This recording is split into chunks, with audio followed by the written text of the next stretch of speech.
അനുദിന വിശുദ്ധർ ഓഗസ്റ്റ് 15 പരിശുദ്ധ കന്യകാമറിയത്തിന്റെ സ്വർഗാരോപണം. 1950 നവംബർ 1 പിയൂസ് 12 പാപ്പയാണ് മാതാവിന്റെ സ്വർഗാരോപണം കത്തോലിക്ക സഭയുടെ വിശ്വാസ സിദ്ധാന്തമായി പ്രഖ്യാപിച്ചത്. പരിശുദ്ധ കന്യകാമാതാവ് ഭൂമിയിലെ തന്റെ ജീവിതത്തിന്റെ അവസാനത്തിൽ ഉടലോടെ സ്വർഗത്തിന്റെ മഹത്വത്തിലേക്ക് എടുക്കപ്പെട്ടു എന്ന വിശ്വാസത്തെ പ്രഖ്യാപിക്കുകയാണ് പാപ്പ ഇതിലൂടെ ചെയ്തത്. വിശുദ്ധ ജോൺ ഡമഷീൻ പറയുന്നതനുസരിച്ച് പരിശുദ്ധ അമ്മയുടെ മരണസമയത്ത് വിശുദ്ധ തോമാസ് ലീഹ അവിടെ ഉണ്ടായിരുന്നില്ല.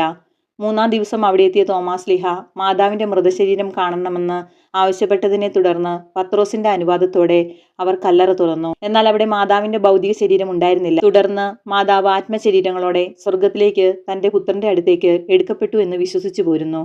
6-ാം നൂറ്റാണ്ടു മുതൽ പൗരസ്ത്യ സഭയിൽ മറിയത്തിന്റെ ഗാഢനിദ്ര എന്ന പേരിൽ ഈ ദിനം ആഘോഷിച്ചിരുന്നു. കാലാന്തരത്തിൽ ഇത് സ്വർഗാരോപണ തിരുനാൾ എന്ന പേരിൽ അറിയപ്പെടാൻ തുടങ്ങി. പരിശുദ്ധ അമ്മയുടെ പേരിലുള്ള ഏറ്റവും പഴക്കമേറിയ തിരുനാളാണ് സ്വർഗാരോപണ തിരുനാൾ.